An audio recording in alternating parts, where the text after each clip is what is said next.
Just ordinary fans, stay tuned to the end of the episode for a news update on Poland. But for now, we are going to be doing day 7, okay? Day 7 of July CWL. We have 50 Kings of War here. These guys were number 2 going into this. We ended up with 9 triples against them, okay? They were a USA team, and they were holding up number 2 basically the entire time. First attack, we have Zaki Chan. Again, we've seen his name pop up a ton, even though he had some haters saying that, oh, Zach, you didn't triple for shit. A lot of people are saying J.O. didn't triple for shit. We'll check, watch the recaps, guys. You might learn something. Basically, here we go. We got Zaki Chan. He's created a good funnel there with, his king and then a couple of troops on the other side. Used that wall record to get into that multi-target Inferno area. It was a perfect funnel because that queen is going to hug the inside of that multi-target Inferno area. And then jump spell into the core. Notice where he jump spelled over the hall or the wall to get to that Eagle Artillery and the queen. And also that multi-target Inferno, okay? So he strategically placed that so that he would focus on getting those hogs over the town hall. So he used a wall wrecker. He used the earthquake spell over the town hall because he needed to activate it for those hogs to target it, right? So that was strategically planned. Beautiful job there. And then these hogs have an extremely easy path with that queen charge. And the rest is just clean up. And Zaki Chan on another triple this CWL. Just put out these numbers. He just went God mode on this. That is the first replay of day 7 that we got. And coming in on number 2, we have 9 of these. This originally when I made this video, it was an hour and a half long. And for some reason, YouTube didn't like me uploading it. So I had to redo this all by hand, obviously, but redo it all. And for those of you guys who don't know, how I record my hits is I will screen record them on my iPad, and then I will upload them to a video editing site, and then from there I will do a live commentary on them. So basically I'm watching the videos twice over, and then commentating them live. So like this, I have already pre-recorded the actual video, but I am commentating on it live. So kind of a pain. Definitely takes up a lot of time, but it's a good thing. I love doing it, and it helps me break down attacks better, and I feel like I learned from it more as well. So Ka basically did a backside queen charge with a golem. You don't see that a lot, but he used a golem to tank for that queen, and that golem got in there very deep. The queen got in there very deep and was able to take out, exactly what she needed and made a good U-shape base design for Ka to do the hogs over and use the king to take out the Tesla farm near the town hall. All right, now we got our Vietnamese players, and he is going to be doing a queen charge hog, again using that king and a couple loons. Notice how he knows exactly where that queen is going to go in that wall wrecker.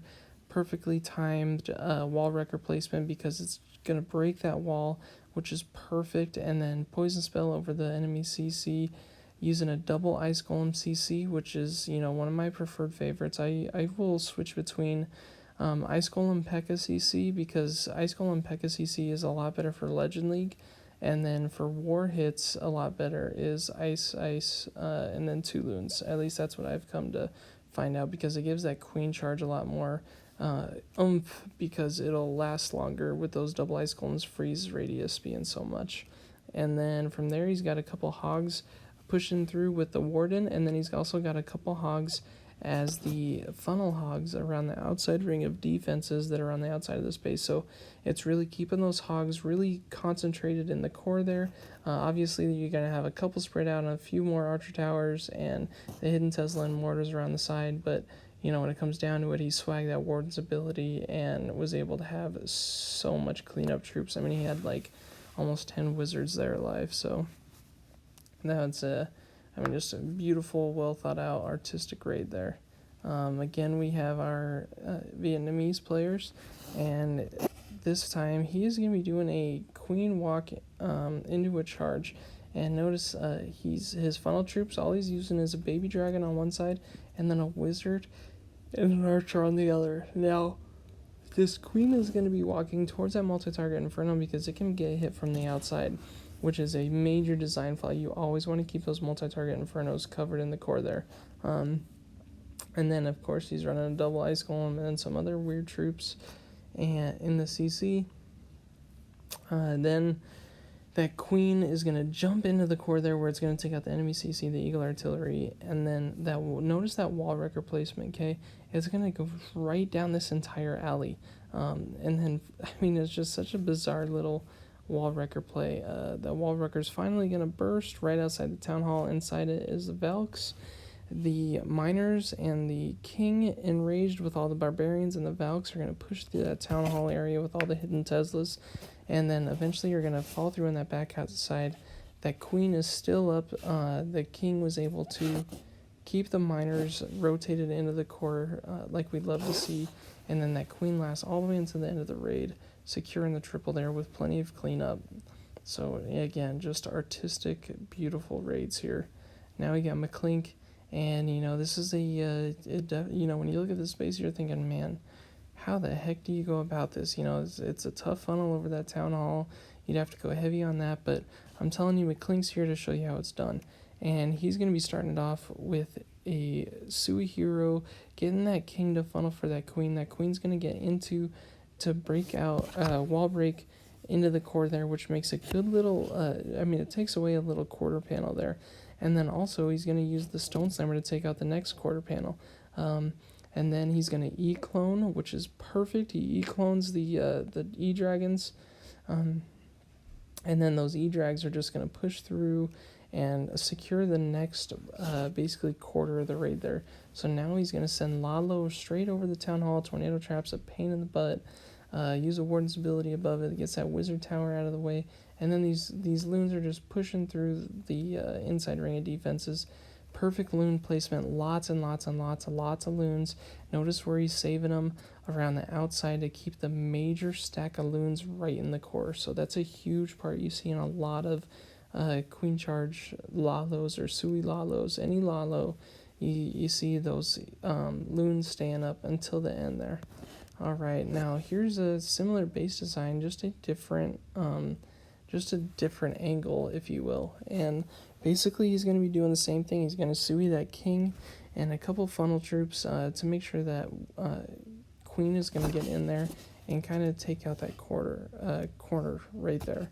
That quarter panel is I'll refer to it as. And then again, he's going to use a Stone Slammer to take out the next quarter panel. So yeah, it's basically seeing the same raid over. This time he was able to get that queen with the charging queen, which was not available in the last one. He sends a couple loons to take out that cannon, which is going to get that E-clone straight into the core there. Yeah, that couple Coco loons inside of that Stone Slammer were able to distract a Seeking Mine. Boom! Did you guys see that E-Dragon? Barely just take out that Eagle Artillery with the shock wave of when the E-Drags go down, that lightning spell effect that comes with the E-Drags. So super clutch, guys. If that Eagle Artillery didn't go down, we could be looking at a whole different raid. And, these troops, the loons, just push to the end and work in a nice, neat line, which is going to save time on the cleanup. And then a couple of backside loons and minions and lava pups is going to secure the triple. So very similar raid to what we saw before, just a different angle, and you can see it was well executed and consistent. So that's what we're looking for here in Just Ordinary is consistency, okay? Put up the triples. All right. Now up next we are looking at Para against Dan of 50 Kings of War. And he's going to be doing, again, a Queen Charge Miner, like I said in the last video. He was really focused on these Queen Charge Miners. He definitely got down his Queen Charges and was able to take advantage of the Wall Wrecker entry here. Notice that placement of that Wall Wrecker, which is just going to have so much value breaking up that four corners there. Again, double Ice Golem, 2 Loon, Poison Spell over the enemy CC, which is going to be 1 Dragon, an Ice Golem, and a Loon. And then from there, just the value of this queen charging through the core there. Notice it's a 2-tile moat against that Eagle Artillery, and also that Queen's going to be able to hit that multi-target Inferno and that Bomber Tower. So maybe if you waited a second longer, you could have saved a lot of health on those miners. But regardless, obviously it was a triple. That Queen's going to bust through that wall and take out another multi-target Inferno. So these miners have an extremely easy L-shaped path going through the rest of this raid. A couple good freeze spells to make sure that those miners are staying alive even longer. Obviously, the Warden used his ability to keep them up. That freeze spell again on that multi-target Inferno and that Wizard Tower.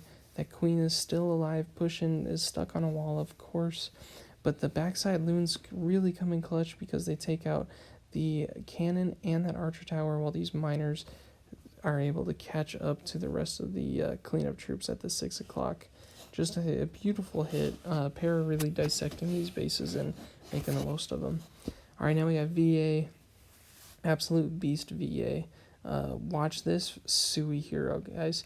This is nothing but perfection.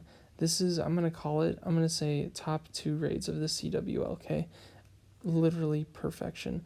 He's using the King and the P.E.K.K.A. with the Wizard to funnel, okay? Once that funnel is complete, he's going to send an Ice Golem with a jump spell into kind of the Town Hall compartment, a 2-tile mode outside. That Ice Golem is going to freeze, and notice he drops a couple loons to take out that Archer Tower, so that Queen's going to stay up to take out that Town Hall. That alone right there has earned its spot as like top 1 or 2 attacks of the CWL, okay? That entry was absolute insane. Guys, absolute insane. He's using the Stone Slammer with 2 dragons inside, which is a great call. These loons, I mean, just tear apart the core of this base. And again, he saves a couple loons from the outside ring of defenses to where the main pack of loons is going to stay in the core. And look at how many loons are still up, guys. This is absolutely phenomenal. VA, I mean, kudos to you, man. You know, that's worthy of a freaking reward right there. That is such, I mean, send that to best Clash of Clans clips. And then last up, we got McClink on this base. This is a Legend League anti-3, I want to say. Again, Queen Charge Lalo, and he's just doing a extremely good Queen Charge here, taking up that wall wrecker to go to the opposite side into the Town Hall, and activates the CC. CC is going to go down. That Queen is still up. That Queen's going to take out the enemy Queen, and then eventually that enemy CC is going to make its way over there. And once the enemy CC gets taken out of the way, then he's going to start the Lalo portion, because this Queen is still just going to press on, get that Eagle Artillery, and just keep pushing through. That jump spell, absolutely phenomenal. Here comes the Lalo, right over the Town Hall. Of course, setting the Warden with the Lalo. Haste spell over that Giga Tesla. The Queen's still alive, taking out defenses to make that pathway even easier for the loons. I mean, this was just phenomenal planning. 2 free spells on the backside, multi-target Inferno, and the loons minions just clean it up like it's nothing, guys. So that's going to wrap up our CWL, guys. We went off. We averaged, anywhere from 6 to 9 triples a day. Ended with 332 stars with over 9,500% damage done. That's going to do it for the recap, but unfortunately, guys, we do have some bad news. We were not able to secure our Vietnam guys' visas, so unfortunately, we were short a couple people going into the Poland series, so we had to give up that opportunity, unfortunately, but we're going to be here for the next time. Thanks.